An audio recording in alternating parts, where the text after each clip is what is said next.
বিয়া করলেই সন্তান হওয়ার গ্যারান্টি আছে না? সন্তান পেতে হবে আল্লাহর দয়া। এই কথা শুনলে যদি এক বুদ্ধিমানে কয় তাইলে আর বিয়া করতাম না, আল্লাহ সন্তান দিলে দয়া করে এমনি দিত। যেই রকমের বুদ্ধিমান হে বিয়া করতো না, আল্লাহ দয়া করে সন্তান দিয়া লাইতো। এ যেমন বুদ্ধিমান, এই বন্ড নামাজ রোজা করতো না, আল্লাহ দয়া করে ব্যস্ত চালাইতো। এ ওই রকম বুদ্ধিমান হবে। একদিন এক বন্ড ফিরে আমার কয়, হুজুর আপনারা যারা নামাজ রোজা করেন, আল্লাহ যদি আপনারা জাহান্নামে দিয়া দেয়, আর আমরা যারা নামাজ রোজা করি না, আমরা যদি ব্যস্ত দিয়া দেয়, তাহলে একটা গসা দেখাইবেন। হে বন্ড, আবার শিক্ষিত, আবার একজন সরকারি কর্মচারীও আমার এই প্রশ্নটা করেছে। আপনারা যারা নামাজ রোজা ইবাদত বন্দেগী করেন, আপনাদেরকে যদি আল্লাহ জাহান্নামে দিয়া দেয়, দেওয়ার অধিকার আছে নি? আমার এসে কি করে কয় অধিকার আছে নি? মুড়ি আছে 100 বার। আমরা যারা নামাজ রোজা ইবাদত বন্দেগী করি, আমরা ওই 500 বছরের ইবাদত ওয়ালার মতো আল্লাহর অধিকার আছে, ইচ্ছা করলে জাহান্নামে দিয়া দিতে পারি। এটি আহলে সুন্নাতুল জামাতের পিতা। আর আমরা যারা নামাজ রোজার দাঁড়ি না, আমরা যদি ব্যস্তে দিয়া দেয়, তেজ একটা গসা আপনারা খাইবেন। আমি যদি কই তোর যুক্তি মানি না, হেও আমার কথা মানত না। আমি বললাম ঠিক কথা কইছস, ঠিক আছে, ঠিক কথা কইছস। ভাই আপনাদের স্বীকার করলাম, খুশি হইলাম। এই সত্য কথাটা তো অনেকে স্বীকারও করেন। ঠিক কথা কইছস। কেমন ঠিক কথা? আমি একটা উদাহরণ দিই, শুন। তোমরা যারা লেখাপড়া করে বড় বড় পণ্ডিত হইছ, তোমরা যদি সরকারে কয় নাস্তার ফাঁসে পয়সা পয়সা মানুষের চিরা জুতা সিলাইয়া রুটি ফেরা সংসার চালাও, আর যত অশিক্ষিত গোয়ার গণ্ডমূর্খ আছে এরা যদি মন্ত্রী আর এমপি বানাই দেয়, তাহলে তোমরা একটা গোসা খাইবা? এরম গোসা খাই আমরা হাসরের মাঠে খাবো। কয় সরকারের মাথা খারাপ হয়েছিল, গোয়ারের দলে মন্ত্রী বানাইতো আর শিক্ষিতরা মুচি বানাইতো। আমি কই না, সরকারের মাথা খারাপ হয়েছে না, আল্লাহর কিতা হয়েছে? এবাদত করনেওয়ালারে জাহান্নামে দিত আর তোরারে ব্যস্ত দিত। আল্লাহর কিতা হয়েছে?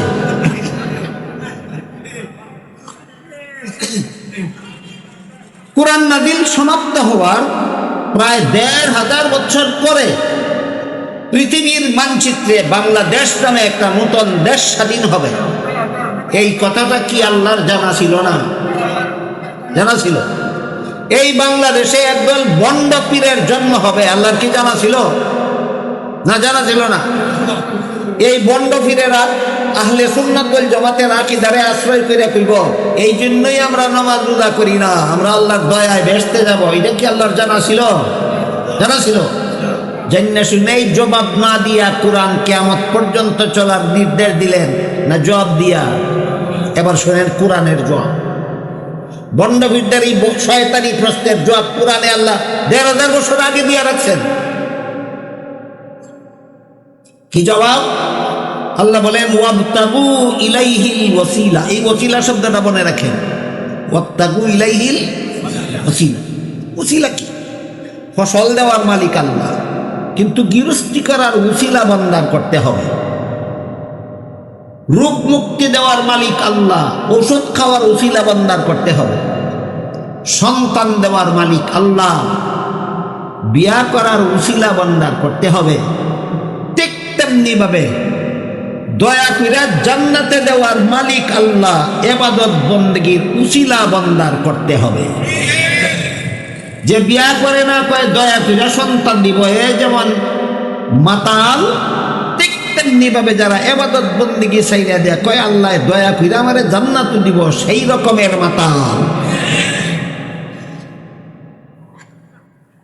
এই জন্য আহলে সুন্নাত ওয়াল জামাতের আকীদা হইল, কেউ যদি নামাজ রোজা ইবাদত বন্দেগীকে ফরজ মনে করে না, তার ঈমান থাকে না, সে বেঈমান কাফির হইয়া যায়।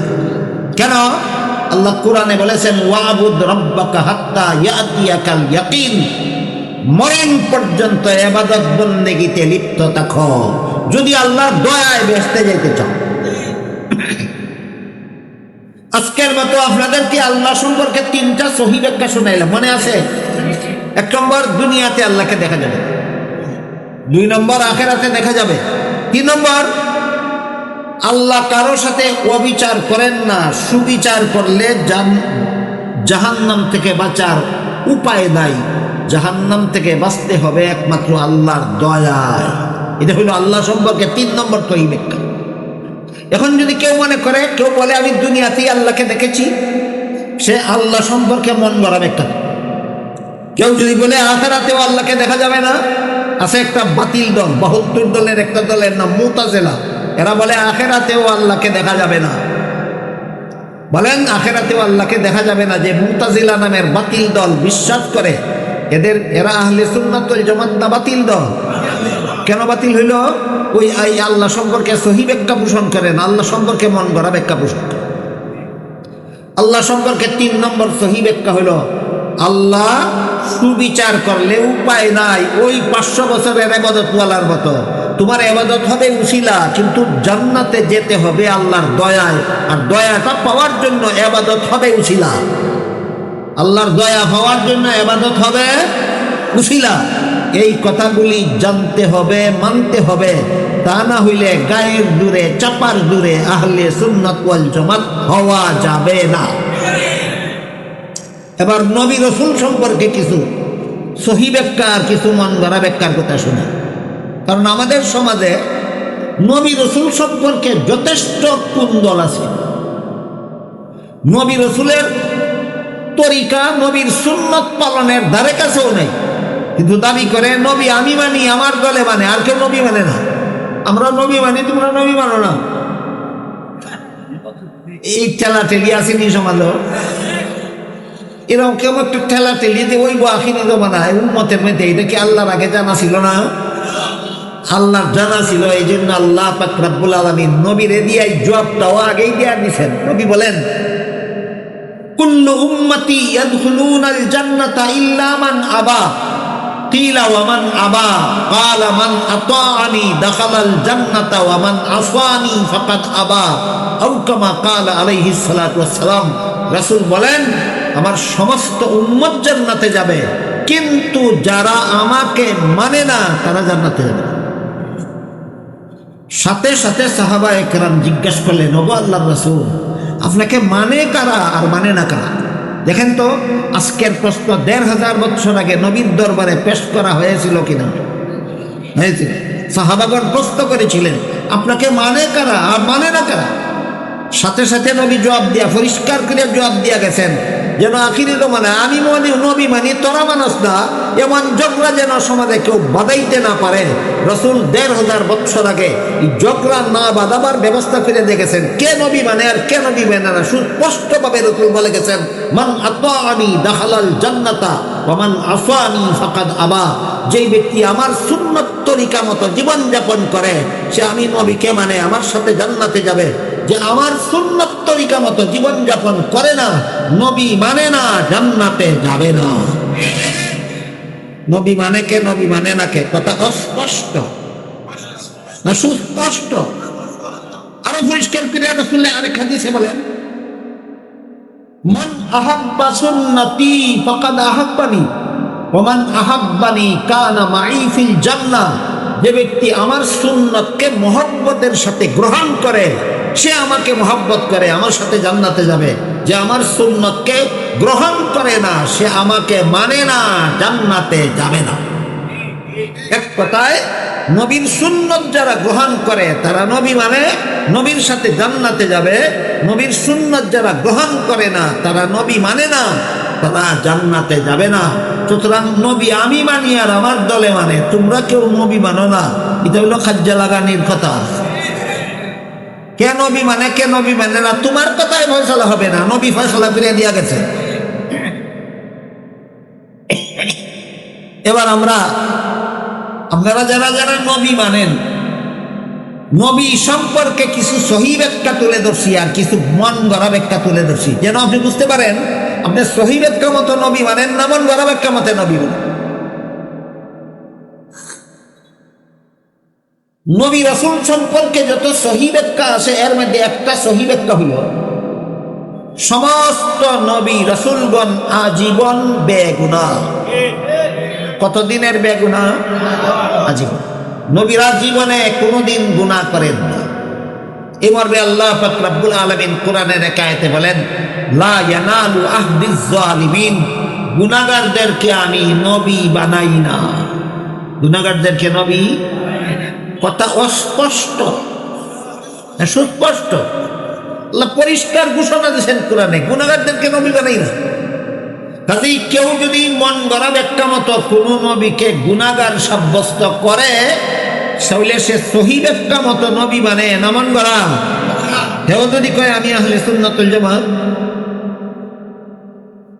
নবীরে গুনাহগার সাব্যস্ত করে মন গড়া ব্যাখ্যা মতো, আর দাবি করে আমি আহলে সুন্নাত ওয়াল জামাত, তুই আহলে সুন্নাত ওয়াল জামাত না, তুই আহলে সুন্নাত ওয়াল জামাত নামের দুঃখবাজ।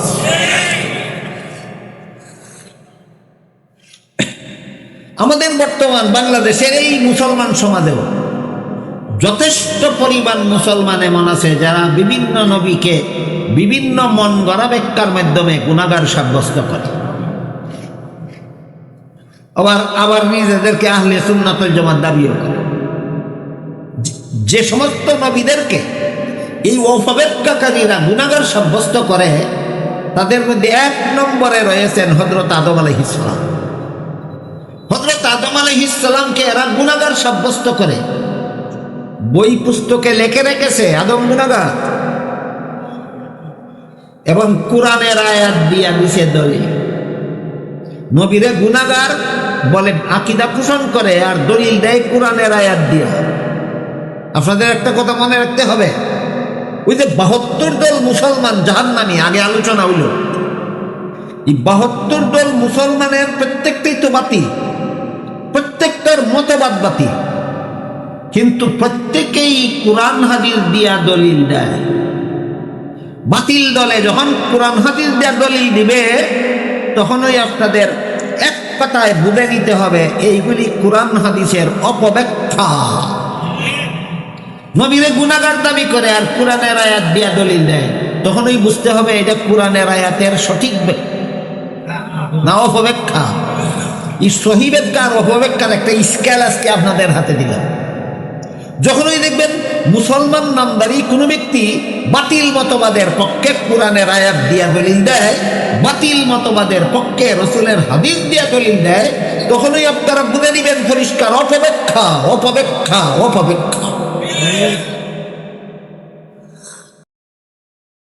আদম আলাইহিস সালামকে যারা গুনাহগার সাব্যস্ত করে, এরা কোরআনের আয়াত দিয়া দলিল দেয়, আর আয়াতগুলির মর্মটা আমি আপনাদেরকে বলি, নাকি সময় বেশি লম্বা হয়ে গেছে, আপনারা অতিষ্ঠ হয়ে গেছে।